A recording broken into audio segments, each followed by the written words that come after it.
আমার অপরাধ কি ছিল? ভালো করে শুনুন।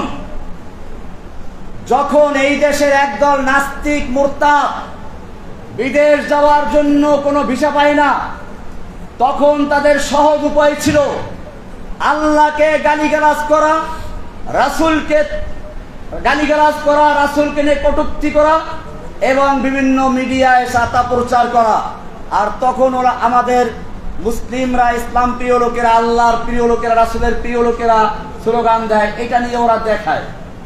এবং তখন বিদেশিরা বলে, হ্যাঁ তোমাকেই তো দরকার, ভিসা দিয়ে দেয়, বিদেশ চলে যায়। যখন বিদেশ যাওয়ার জন্য তাদের একমাত্র মাধ্যম ছিল আল্লাহকে গালি দেওয়া, রাসূলকে গালি দেওয়া, তখন আমি মনে করেছিলাম এই লোকদেরকে স্থায়ী ভিসা দেওয়ার প্রয়োজন আছে। আমি স্পষ্ট বলতে চাই, শেখ হাসিনার বাপের জন্য আইন করা হয়েছিল, তাকে নিয়ে কটূক্তি করলে যাবজ্জীবন পর্যন্ত সাজা ছিল। আর আমার নবীকে নিয়ে কটূক্তি করলে তাদেরকে গ্রেফতার, সাজা দূরের কথা, পুরস্কার দিয়ে বিদেশ পাঠিয়ে দিত। তখন আমি একটা আয়াত পেশ করেছিলাম, লাইল্লাম ইয়ানতাহিল মুনাফিকুনা ওয়াল্লাযীনা ফী কুলুবিহিম মারাদু ওয়াল মুরজিফুনা ফিল মাদিনা। আল্লাহ বলছেন, যদি মুনাফিকরা এবং যাদের অন্তরে নেফাকের রোগ আছে তারা, ইসলাম বিদ্বেষীরা, ইসলাম বিদ্বেষের মুনাফিক আগেই বলেছে, তাহলে এটা কোন রোগ? এই রোগ হচ্ছে ইসলামের বিদ্বেষের রোগ, ইসলামের বিরোধিতার রোগ। ওয়াল্লাযীনা ফী কুলুবিহিম মারাদ ওয়াল মুরজিফুনা ফিল মাদিনা, এবং যারা শহরে গুজব ছড়ায় আল্লাহর নবীকে নিয়ে, আল্লাহ নবীর স্ত্রীদেরকে নিয়ে, কন্যাদেরকে নিয়ে গুজব রটনা করে। আল্লাহ কি বলছেন শুনুন, লাইল্লাম ইয়ানতাহি, যদি তারা তাদের এই কাজ থেকে বিরত না থাকে, লানুগরিয়ান্নাকা বিহিম, হে নবী আমি আপনাকে তাদের বিরুদ্ধে খেপিয়ে দিব, উত্তেজিত করে দিব, আপনাকে উস্কানি দিব। কে বলছেন? আল্লাহ নাকি রহমানি? উস্কানি দিচ্ছেন কে? আল্লাহ। লানুগরিয়ান্নাকা বিহিম সুম্মা লা ইউজাবিরুনাকা ইল্লা কালিলা, অতঃপর তারা আপনার প্রতিবেশী হয়ে আপনার দেশে আর থাকতে পারবে না, একেবারে বিদেশ পাঠাই দেওয়া হবে। সুম্মা লা ইউজাবিরুনাকা ইল্লা কালিলা, অল্প কিছু থাকতে পারবে।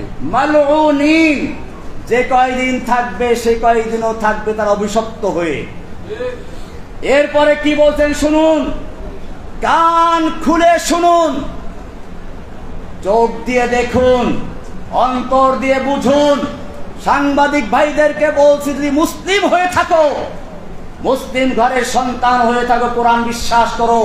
কোরআন এরপরে কি বলছে শুনো, রহমানি বলে নাই, সূরা আহজাব 33 নম্বর সূরা 61 নম্বর আয়াত, 60 নম্বর আয়াত, 61 নম্বর আয়াত।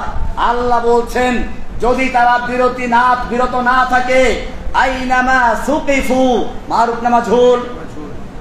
মাজহুল কাকে বলে? মা লাম ইউসাম্মা ফাইলুহু, যার ফাইল উল্লেখ থাকে না, অর্থাৎ যে কেউ করবে। পরিষ্কার দেখুন কোরআনে আল্লাহর বর্ণনার ভঙ্গিমা দেখুন, তরজ তরিকা দেখুন।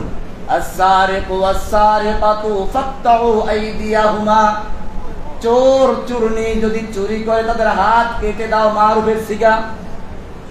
কারণ এটা রাষ্ট্র করবে। কে করবে? এটা ব্যক্তিগত বিষয় না, চুরি করলে আপনি হাত কাটতে পারবেন না।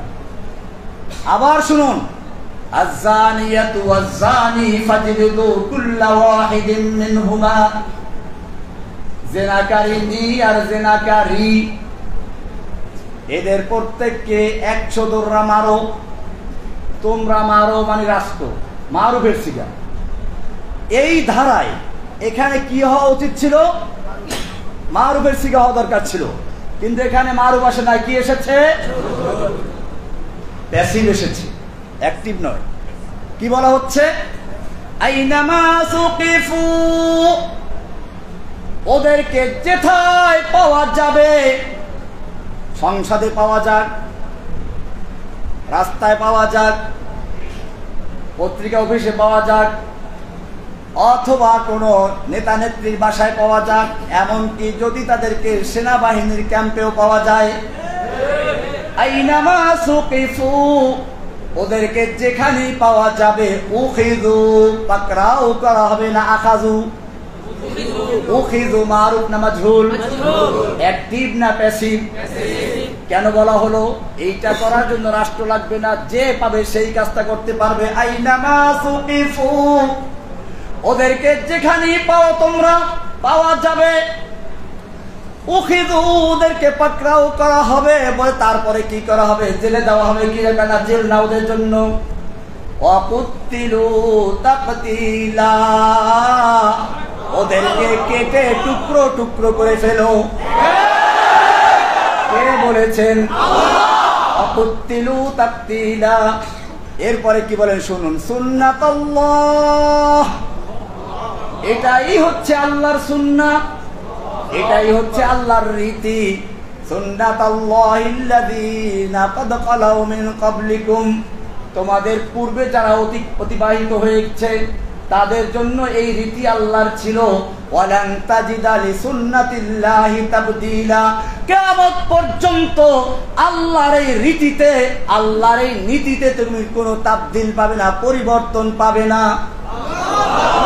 33 নম্বর সূরা 60 এবং 61 নম্বর আয়াত শুধুমাত্র রেডি করলাম। আয়াতটা কার? কোরআন কি জিনিস? আল কোরআনু কালামুল্লাহ। কোরআন কি? কোরআন কোন মাখলুক নয়, আল্লাহর কালাম। সুতরাং আল্লাহ নিজে বলছেন, আমি শুধুমাত্র এই আয়াতটা রেডি করেছিলাম, তারপরও পরিষ্কার আমি কোনো দল গঠন করি নাই, আমি কাউকে মারতেও বলি নাই, আমি আয়াতটা শুনিয়ে দিয়েছি। এর উপরে বই লিখেছি। আমার নামে মামলা হলো বলগার রাজীব হায়দার হত্যা মামলা। এই মামলাটা দ্রুত বিচারে নিয়ে আসা হলো। সাংবাদিক ভাইদের উদ্দেশ্যে বলছি, ভালো করে শুনুন।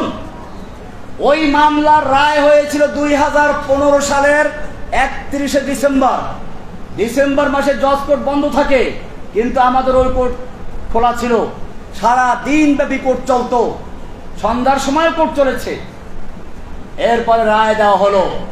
ওই রায়ের 285 রায়ের কপি 285 নম্বর পৃষ্ঠায় স্পষ্ট লেখা আছে, এই মামলার আসামি তখন ওই যে শাহবাগের আন্দোলনকে কেন্দ্র করে আমাদেরকে শিবির বলা হয়েছিল, জামাত বলা হয়েছিল। দেখে এগুলো পায় না, পরে আনসারুল্লাহ বানানো হলো। ওইখানে লেখা আছে রায়ের কপিতে, এই আসামিগণ এমন কি দিয়ে লিখেছে আমার কথা, জসিমউদ্দিন রহমানীকে যদিও শিবির অথবা আনসারুল্লাহ বাংলা টিনের আধ্যাত্মিক নেতা, গুরু ইত্যাদি বলা হয়েছে, কিন্তু এটা রাষ্ট্রপক্ষ প্রমাণ করতে সম্পূর্ণ ব্যর্থ হয়েছে। জজ কোর্ট থেকে কপিটা বের করুন, সাংবাদিকদেরকে বলছি, বের করে দেখুন সেখানে কি লেখা আছে। আদালতের রায়ের মাধ্যমে স্পষ্ট হয়েছে রহমানী কোনো দলের সাথে সম্পৃক্ত নয়। সুতরাং আপনারা যদি এর পরেও আমাকে এইভাবে লেখেন, আদালত অবমাননার জন্য আপনারা দায়ী থাকবেন এবং সেজন্য আইনের ব্যবস্থা নেওয়া হতে পারে। কাজেই এই বিষয়গুলো স্পষ্ট করতে হবে। আল্লাহ এবং আল্লাহর রসুলকে নিয়ে যদি কোনো ব্যক্তি কটূক্তি করে, অবমাননা করে, আল্লাহর কোরআনের বিরুদ্ধে কথা বলে, মনে রাখবেন এই বাংলার জমিনে তাদের থাকার কোনো ইচ্ছা নাই। তাদের ইচ্ছা হলো বিদেশ যাওয়ার, বিদেশ যাওয়ার জন্য তারা এগুলো করে। কাজে আমি বলছি না, বাংলাদেশের তৌহিদি জনতা জেগেছে, ওদেরকে একবার চিরস্থায়ী বিদেশ পাঠিয়ে দেবে।